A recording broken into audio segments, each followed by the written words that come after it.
Hi, my name is Collier Landry. I am a podcaster and filmmaker and content creator with quite a story to share.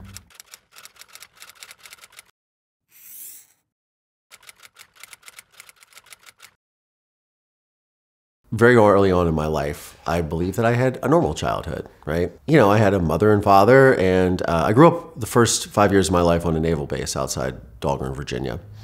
And, I just thought things were really normal. And, had a mom, a dad, went to school, was a normal little kid. What ended up happening is my father was a doctor on this naval base, and he ended up getting a job in a small town in Ohio called Mansfield. So we moved there when I was 5 years old, and that was sort of when I started kind of noticing that things were not quite what they seemed, I suppose. My father was gone a lot because he was always working, let's say. The way that he would behave with my mother and I was progressively more and more abusive, more and more violent, but we would see less and less of him. He was almost like a Jekyll and Hyde sort of character in my life. My father was a doctor and was a bit of a workaholic, and I would go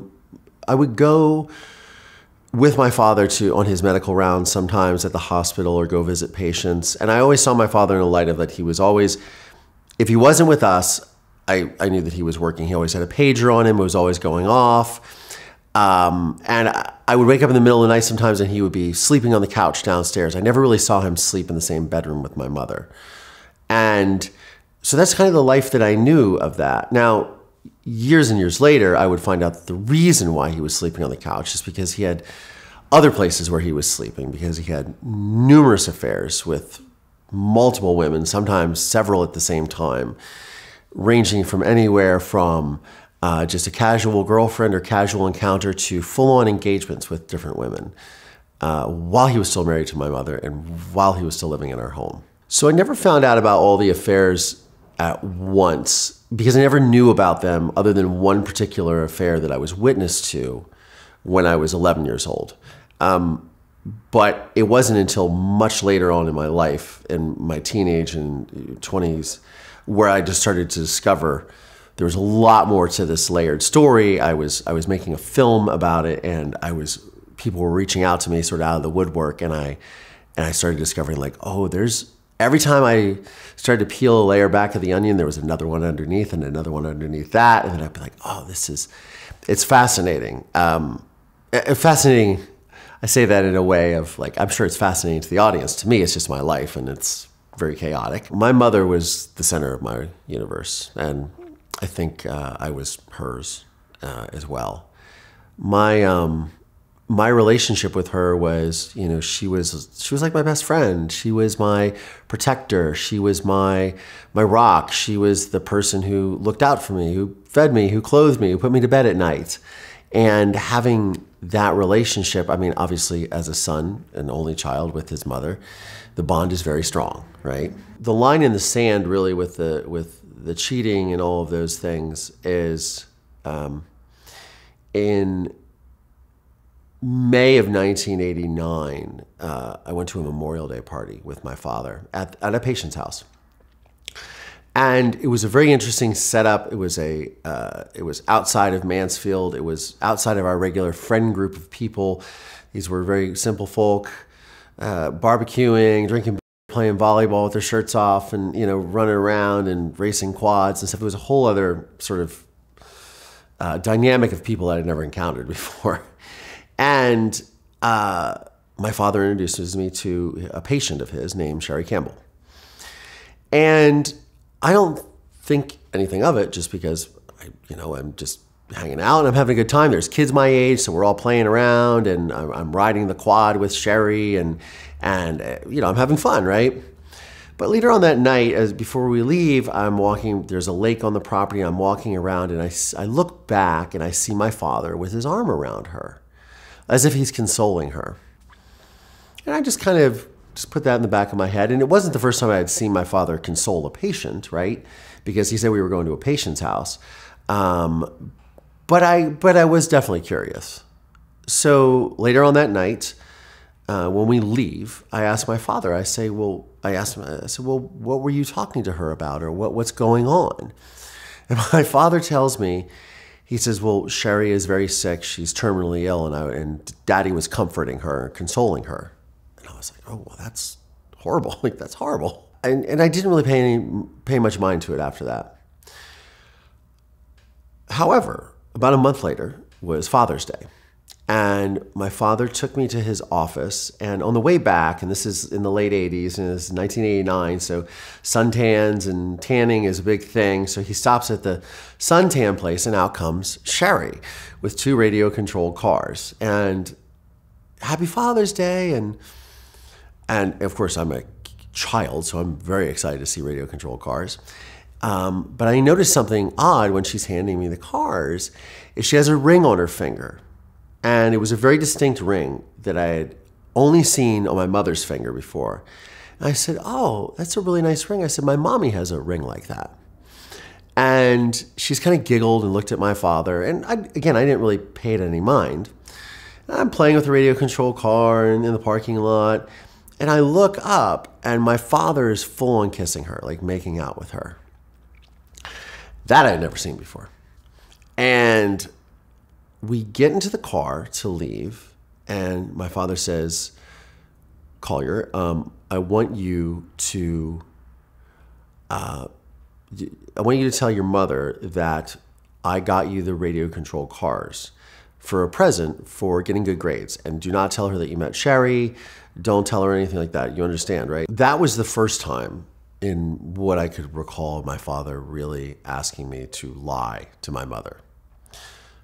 And I think at that moment when he's saying that, first of all, I'm terrified of him, and for the several years before that, my mother and I had really walked on eggshells around my father, because he was, as I said, very Jekyll and Hyde. He could be very apoplectic.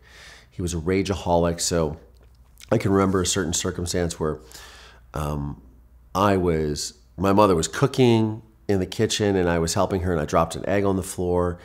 He just lost his mind and threatened to kill me and made her beg for my life. I mean, he did that several times over the years. But he was like that. So we were constantly walking on eggshells around him, which also really strengthened the bond with my mother too, because she was literally my protector with him.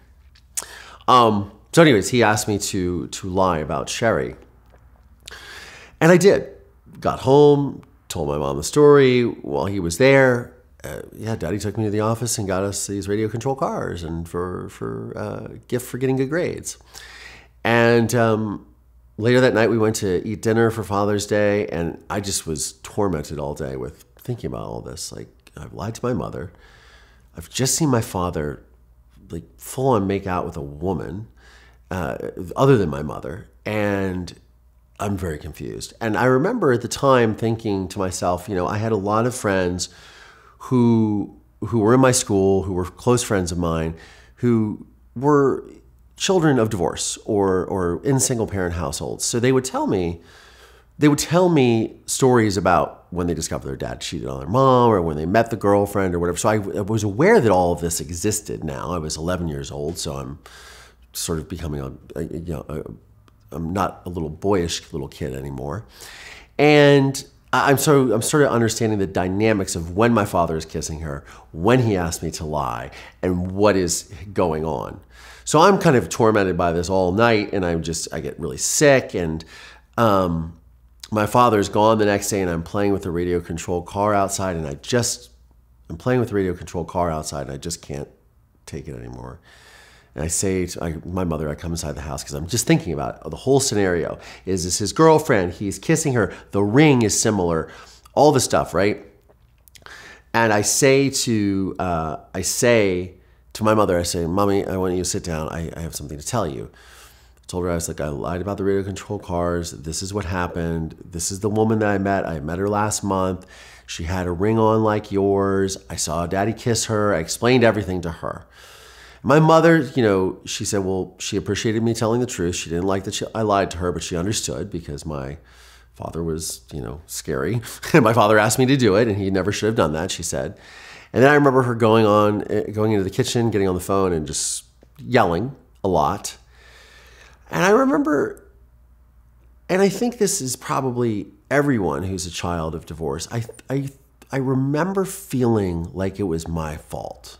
Like if I hadn't told my mother, it might not have broken up our family, because even though it was just one day, I realized that that the family dynamic had definitely changed. Obviously the cat was out of the bag with the girlfriend, and my mother wanted to file for divorce. And unbeknownst to me, and even at that time, my mother had a relationship with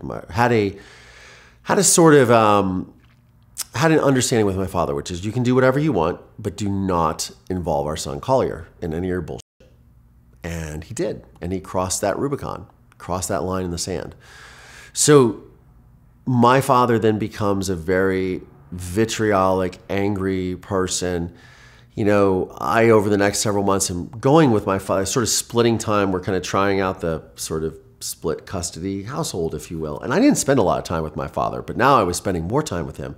And we would run into Sherry and her kids at like a Kmart. And he'd be like, "Oh, look who's here, it's Sherry." And then he would tell me how wonderful her children are, and how he's going to provide them with a nice life because my mother has ruined everything and I've ruined everything, and he's going to make sure that we're on the street. I'll never go to college. I'll never have a life.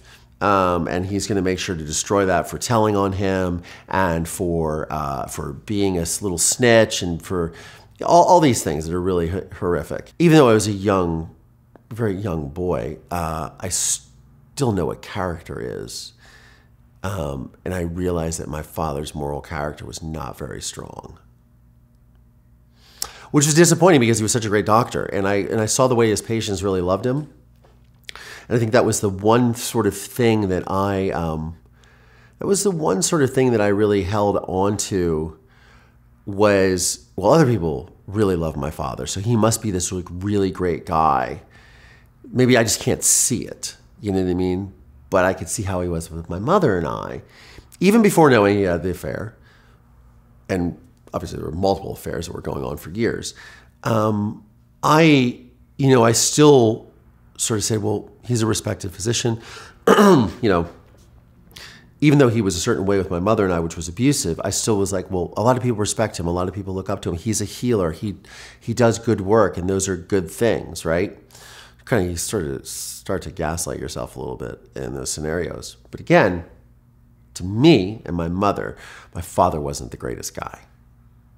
There was a persona that was out there in public when he was dealing with people, and there was privately. But fortunate for me, up until this time, I wasn't having to deal with him a lot in my private life because he wasn't around, because he had so many affairs, right? It wasn't until November, right around Thanksgiving of that year, I started to really see how things were affecting my mother. And she was kind of downtrodden a little bit, and I could tell that the divorce and everything, and just my father, and again, if my father's saying these things to me, he's saying to my mother too, of course. And my mother says to me, she picks me up from school one day. We're driving to go eat dinner at like a Bob Evans, which is like a typical like Midwestern sort of restaurant. And she says to me, she says, "Collier, I want you to know that I would never leave you. And if anything ever happens to me, I want you to know that your father probably had me killed." And I remember thinking, well, of course, Mommy, that's not gonna, I'm not gonna let that happen to you, right? I just remember thinking like, okay, I can protect my mom. I'm like the Cape Crusader. I'll protect my mom, right? But she said that, and I never forgot. And one of the things that I did right around that time is I made a list of all of my mom's friends' phone numbers, and I hid it inside of a stuffed Garfield that I had in my room. So if anything ever happened, I could call these people. My grandmother, who was my father's mother, usually spent a lot of holidays, and she holidays with us. she was extremely close to my mother. They were almost like that was her daughter, because my mother was not particularly close with her mother, who had passed away a couple of years prior. But she was very close with my father's mother. And she was supposed to come for Christmas, but she didn't because she had pneumonia.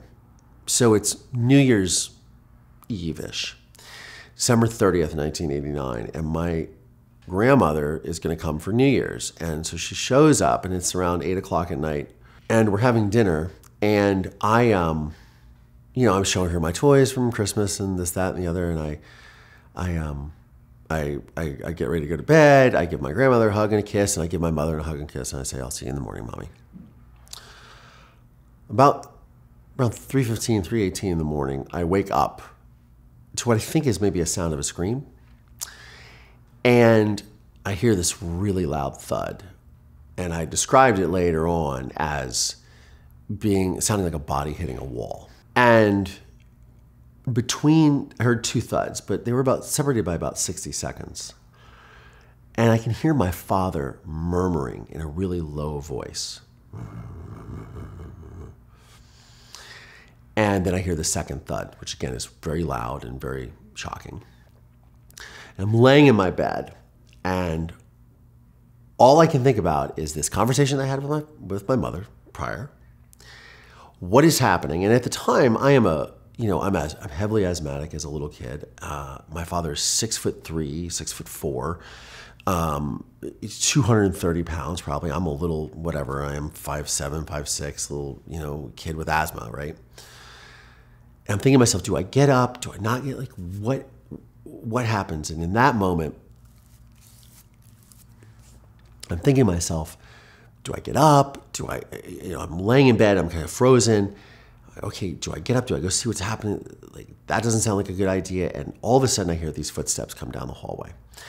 And my entire life, I always slept with my door open at night. And I'm laying in bed, I'm really still. And I've got my eyes open, and I can see out of my peripheral vision the doorway. And I'm counting the steps as they come down the hallway. And I see 2 feet with my father's shoes in my doorway. And I'm laying like this, and I'm just looking out of my peripheral vision. And everything inside me, is screaming at me, don't look up.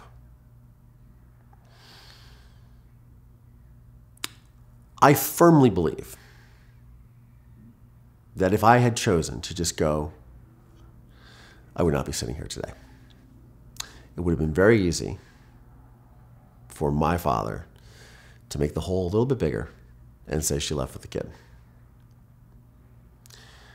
So I lay there, and I'm seeing the shoes, and I decide, I go back to sleep because the feet leave the doorway. I'm like, okay, I'm going to go back to sleep, and I'm thinking and racing in my head of what can I do? Okay, I see it's 3 o'clock in the morning. Morning's coming soon. I'll wait till there's daylight, and I'll run, and I'll go to my mother's bedroom. So I fall asleep. I don't know how I did that. Fall asleep. I wake up a few hours later, sun's out, I run straight to my mother's bedroom, and I start rummaging through her bedspread. Now, one of the things that was sort of peculiar is my mother always made her bed when she got up. It's something she always encouraged me to do or told me to do. I still do it to this day. It's the first thing I do when I get up. And so her bed wasn't made, and I was rummaging through, and I was looking for blood. I don't find any. I go downstairs, and my father she's not in the kitchen, obviously. My father is sitting on the couch with a towel wrapped around his waist like he had just gotten out of the shower and he was watching CNN on the television. And I say to him, where is my mother? And he doesn't answer me right away. I say, where is my mother? And he looks up at me with the most emotionless sort of stare, just very coldly, and says, well, Mommy took a little vacation, Collier. And then he proceeds to launch into this whole diatribe of how my mother came downstairs in the middle of the night They got into an argument. She was throwing credit cards at him, screaming about Sherry, the girlfriend, screaming about the divorce, wanting more money from him, all these things, right? And wanting the house, all this nonsense. And I said to my father, I said, what about the sound that I heard? And he says, oh, that was mommy threw her purse at me. So you heard the purse hit the wall because the purse hit the wall. Now I know what a purse sounds like and what a body sounds like. I know what a person sounds like. That was not a purse hitting the wall twice. I remember thinking to myself, and he just continues, and it's sort of like the Charlie Brown noise, the roar, roar, roar, roar. He's just talking, and I'm just thinking, okay, as soon as you leave, I'm calling these numbers. I'm gonna find out what happened. I have a sort of checklist in my head, right? And my father starts talking about how my grandmother at this time has come into the living room, and he's telling her the story. And she's like, oh, that's terrible. And blah, blah, blah. Why would Noreen do that? And my father starts saying, okay, well, we're not going to call the police. We're not going to call the FBI. We're going to, and when he said the FBI, I remember thinking at the time, like we live in a small town in Ohio. My uncle worked for the federal government. I knew it was a big deal to have the FBI involved in an investigation. And I just remember thinking, well, that escalated quickly, but he's launching into this whole thing. So my father then proceeds to get about his day. He's going to go. And at this time, my father was moving his medical practice because he was going to set up this new life with Sherry. And his medical practice was going to move to Erie, Pennsylvania. And he was doing all of this stuff. So he had to go leave because he was moving his office or doing something. And my grandmother says to me as soon as he leaves, okay, well, we're going to listen to your father. You're not calling the police. You're not calling. And I was like, I'm not even listening to that. I grab that cordless phone, I go upstairs, I grab that list out of the stuffed Garfield, and I go straight to my mother's bathroom, and I lock the door, and I lock myself in the bathroom, and I just call everybody on that list. I say, look, I can't call the police, but you can. Here's what happened. Here's what it is. You need to alert the police. So my grandmother catches me, but it's too late. So a couple hours later, 2 uniformed officers show up to the house. And my grandmother is apoplectic. She is so pissed. What are you doing here? Blah, blah, blah.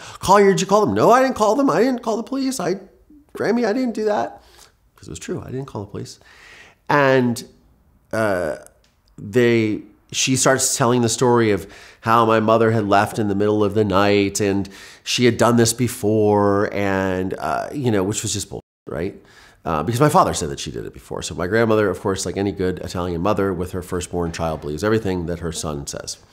So she, is telling the police this, and I'm just trying to get them to come to me so I can tell them what happened. And we're upstairs and we're in the bedroom in the hallway past my bedroom. And one of the police officers walks into my sister's room and the other officer's in my mom's bedroom with my grandmother. And I was like, okay. I said, look, and my mother always used to say, I don't trust your father as far as I could throw him. And I said, look, he's done something to her. I do not trust my father as far as I could throw him. And the cop is looking at me like I'm a little kid. I'm making something up. And he's just not paying it any mind at all. And the other officer, and then they leave, right? And I don't hear anything. And of course, my grandmother calls my dad, and she's the whole thing.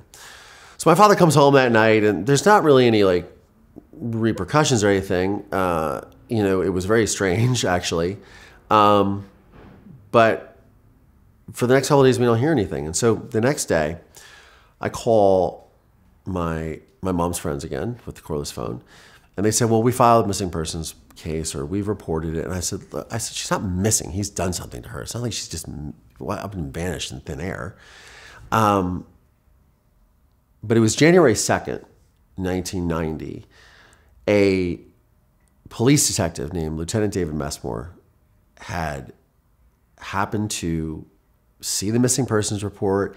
It's a sleepy small town around New Year's, not a lot going on. And he saw this and he goes, doctor's wife goes missing on New Year's Eve. Let me just check this out. So he comes to our house and he sort of charms his way in with my grandmother. And my father is, of course, not there. And the night before was, January 1st, and Sherry had come to bring our family, pork roast and sauerkraut, which is like a traditional sort of thing with, New Year's Day or whatever. And I was livid because this woman, who I feel is the center of breaking up my family, has come into my house when my mother's not there. So I'm already fuming from that. So Massmore comes in, and my grandmother, and he's just kind of like looking around or wherever. My grandmother's like, I'm calling my son. He's a doctor. You're going to be in trouble. You can't harass us. You can't this. And my grandmother goes into the kitchen to make the phone call. And thank God, because we had a regular receiver in there. She didn't take the cordless phone. She didn't know how to use that. She's using the hand receiver. And I knew my mother, when I was a kid, she would always tell me about these stories of growing up in suburban Philadelphia, or growing up in Philadelphia.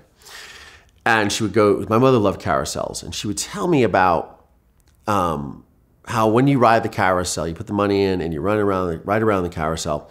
And the idea on the carousel was to grab the brass ring, not the silver metal rings, but the brass ring, and you would win a prize. And my mother would always kind of use that as like a euphemism, say, grab the brass ring in life. Like, recognize those moments, Collier. I knew when my grandmother left the room and left me alone with a police detective, that was the brass ring moment.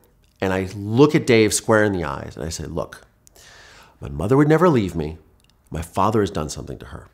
Give me your card. I go back to school tomorrow. I will tell you everything I know. And he's kind of looking at me like, but he didn't look at me like the other cops. He looked at me in like a way like, he's kind of an astute young man. Why would he be saying this? This is weird that a child, because, and unbeknownst to me, but, as he explains to me much later on in life, that children don't do things like that. They don't violate the terms of like their parental boundaries. They just don't say things like that. So for him, for me to step out of, put myself in danger to say that to him was a big deal to him. I mean, I didn't know it because I was just doing what I was doing.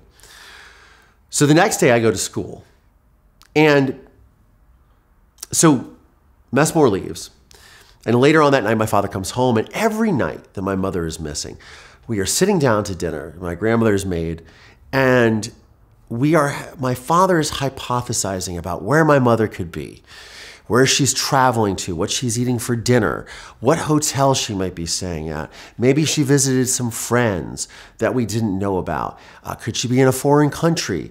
Always under the guise of, well, mommy's just chose to leave us in such a state and left us here to take care of everything and left us with this mess, right? Always this sort of guilt around this. So it's very interesting. So the next morning, I go back to school because the Christmas holiday is over. First thing I do, I walk into the principal's office. I say, here's this guy, Dave Massmore, call him at the Mansfield Police Department, get him down here. And at this time, like, people know my mom is missing, right? So they were accommodating me to have a cop come down to the school. And I mean, I realize that saying this story now, 30 some years later, is very weird because this would not happen nowadays. A cop being alone with a kid and a kid putting himself out there to like get his dad. And so I realize how rare of a situation this is, and how fortunate I am that I got a police detective to believe me. But Dave Massmore comes down to school, and I lay out the entirety of my parents' relationship as I can remember it since I was a toddler. And I tell him, I say, look, I'm going to go home tonight, and while my grandmother is downstairs making dinner, I'm going to go upstairs and pull the bookcase out of the wall because we have a crawl space. I'm going to go into that crawl space and look for my mother's body. I'm going to look for her purse because she would never leave the house without this one purse. I'm going to see if it's there. I start telling him like all this detective work that I'm going to do, the little Batman kid running around, and he's just looking at me like I'm nuts, but also very intrigued. And every day, so my father comes home that night, and what's interesting is, Massmore says he's going to come back. So that night, my father has his attorney, his divorce attorney, at our house. Massmore comes and knocks on the door. And I can see Dave at the door. He can see me. And I'm thinking, what if he says, I talked to your son at school? But he never does that. He never says anything. And we have this sort of unspoken like agreement, this like kindred sort of spirit or arrangement. Like I'm looking at him, he's looking at me, but neither of us are going to say anything, right? And that went on for weeks. And every day I would come to school, I would call him or he would come down and I would tell him what I learned. So my father would come home and he would have, one night my father always had perfectly manicured hands. He had all these cuts all over his hand and scratches. And I said, he's got all these scratches on his hands and his forearms. Another day he had these bruises, at which I noticed. I was like, he's got these bruises. His behavior is very weird. One time he asked me to rub his shoulders with Ben Gay, which is like a muscle rub, because he was really sore from, quote, moving boxes. All of these things. And I'm telling him, you know, I'm just observing all of it. I'm telling him about how he's there at the house. They're talking to the lawyer. I would try to do my homework because my dad would meet with him in the dining room. And we lived in my dad was a doctor, but we lived in a very modest, very small 2,000 square foot house. I think a lot of people were like, oh, they had a mansion. No, it was a very small house. It was like a cottage almost. But so I'm really close to the dining room and I'm listening, trying to do my homework so I can eavesdrop what he's talking about with his lawyer. But of course I get busted by my grandmother and so I get caught all the time.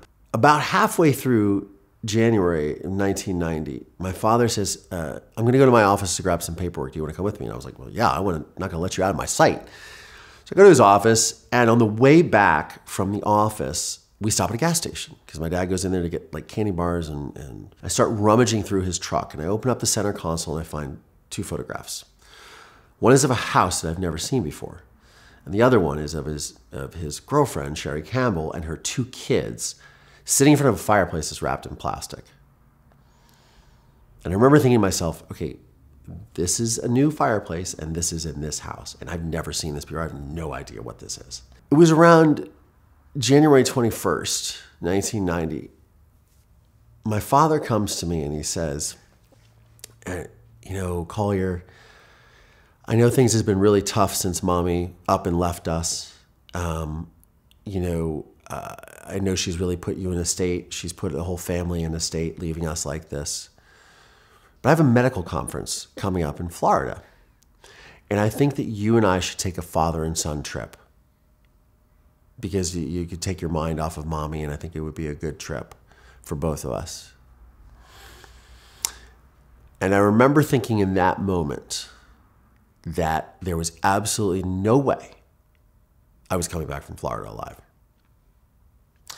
So next day I go to school, I call Dave Messmore, and I say, he wants to take me to Florida, and I ain't going to come back. I've been able to swim since I was 5 years old. I'm going to drown in the Gulf of Mexico, mysteriously. And I didn't hear from Dave for a couple of days. I was getting really nervous. And on the morning of January 24th, 1990, I woke up to two agents from Child Protective Services, Children's Services, in my bedroom saying, look, you got 20 minutes to pack a bag, and we're getting you out of here. And I could hear all this commotion downstairs, and I pack a bag for myself and my sister and grab some of her toys and stuff.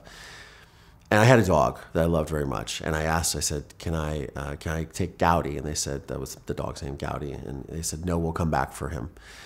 I never saw my dog again.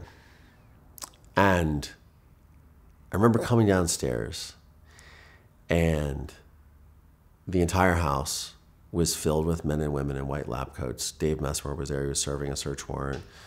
Cop cars all outside, the lights, the whole CSI experience, the whole thing going on.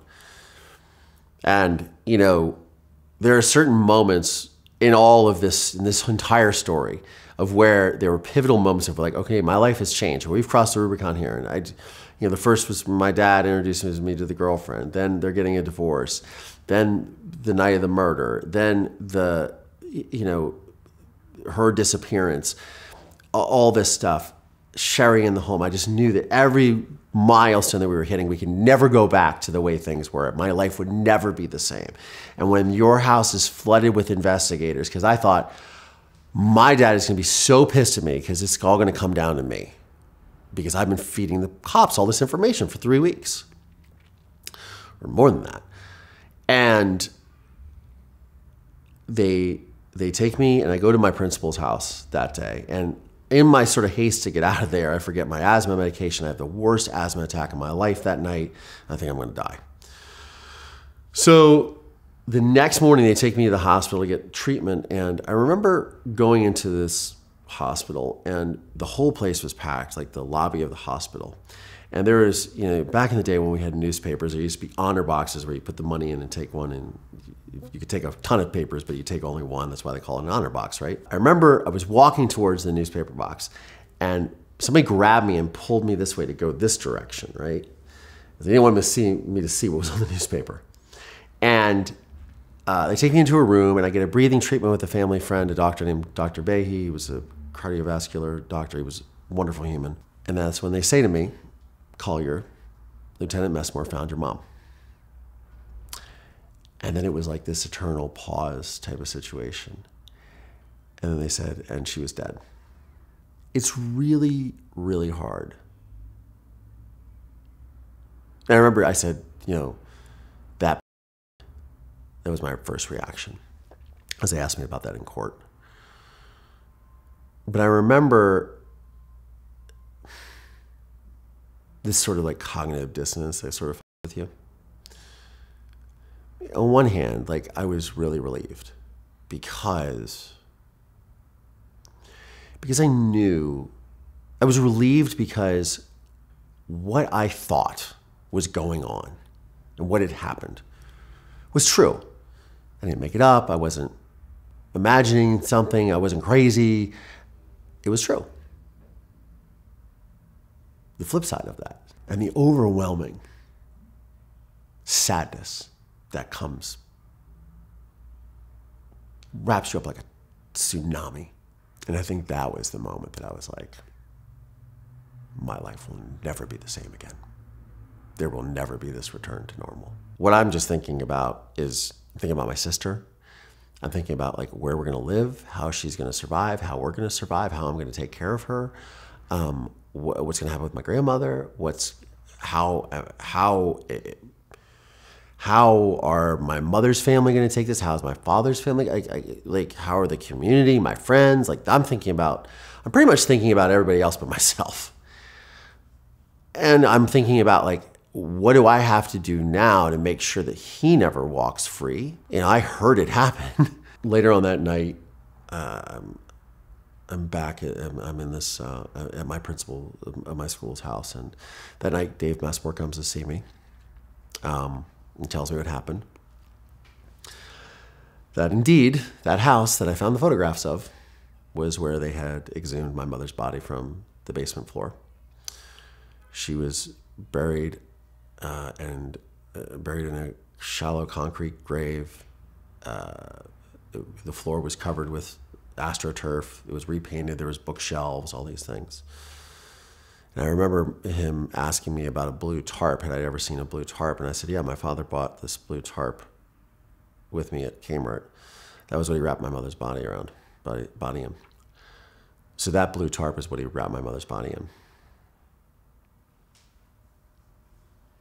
I'd seen the indoor-outdoor carpeting on my parents' deck like months before all that. So they arraigned my father. I testified at the grand jury to secure his indictment, told them everything that I knew, and they arraigned him on charges. Aggravated murder in Ohio, which is what they call premeditated murder, because he had been planning it for months. When I testified at the grand jury, I thought I would go with either my father's family or my mother's family. I was really hoping with my mother's family. I really loved my Aunt Carol, who was my godmother, and my mother's sister. And I remember they said to me,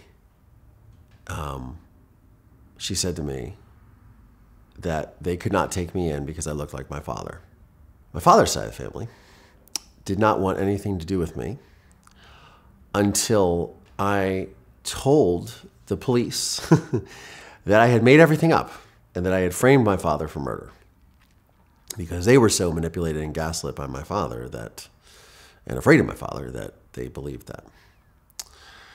So I was put in the foster care system, which If you know anything about the foster care system, it is not a fun experience, and I had it probably easier than a lot of kids, and it was horrific for me. I remember the trial comes. It took about 6 months for it to go to trial. And I remember I visited my father when he was in custody at the sheriff's department, and one time before his trial, and I was just so angry with him. I wanted to kill him. And he was just acting like nothing's wrong. Oh, we're going to beat this, and we're going to do this, and I don't even know if he said like mommy's going to come back or something, or mommy wouldn't want this, or we're going to find mommy's kid. I'm just like, what are you talking about? It's you. You're sitting here in prison clothes. But I testified for 2 days at trial against my father. And I testified towards the end of the trial. And my father was found guilty. And he is still incarcerated to this day. But I was determined to do something with the story. And I moved to Hollywood. I became a filmmaker. And I put those 25 plus years of dealing with my father all culminated into a film that I made with two-time Oscar winner Barbara Koppel called A Murder in Mansfield. And spoiler alert, if you haven't seen the film, I sit down, and for the first time in my life, I sit across from my father, as I had done hundreds of times before that. But I asked him a different question. I said, why did you murder my mother? It's in that moment, finally, 26, 7, 8 years later, I realized his blood might course my veins, but I'm nothing like my father. I'm my mother's son.